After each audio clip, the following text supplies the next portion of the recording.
Vous vous trouvez à l'arrière de la cathédrale, dans ce qu'on appelle le square Henri Deneux.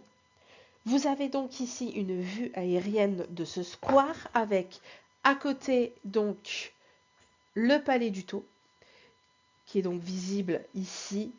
Vous avez également la chapelle du Palais du Tau, qui est donc visible de ce square. Et enfin donc le jardin du square, donc Henri Deneux. Pourquoi ce square s'appelle le square Henri Deneux?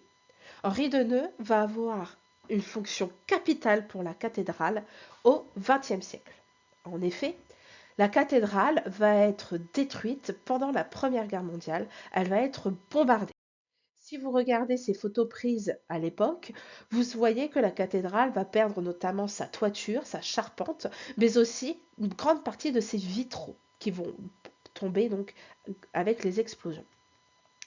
Également, à côté de la cathédrale, le palais du Tau, qui va être aussi très fortement endommagé lors des bombardements.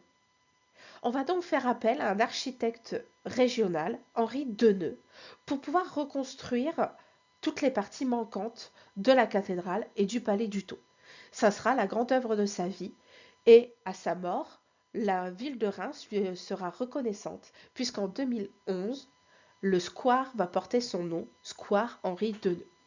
Alors en quoi justement Henri Deneux, il est important pour cette cathédrale? Il va donc rénover dans son intégralité la cathédrale, grâce à des dons, notamment du milliardaire américain Rockefeller.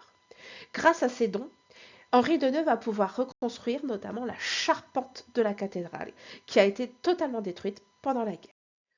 Il ne va pas utiliser du bois, puisque à l'issue de la guerre, le bois devient très coûteux. Mais il va utiliser une autre méthode, celle du ciment armé que vous pouvez voir sur les photos ici. Il va donc reconstituer la charpente en voûte avec justement ce système de ciment armé qui va être donc plus solide et plus durable dans le temps que le bois, avec moins de risques d'incendie également. Henri Deneux va donc refaire dans son intégralité la cathédrale avec ses ouvriers, mais également les vitraux qu'il va donc confier à un glacier également rémois.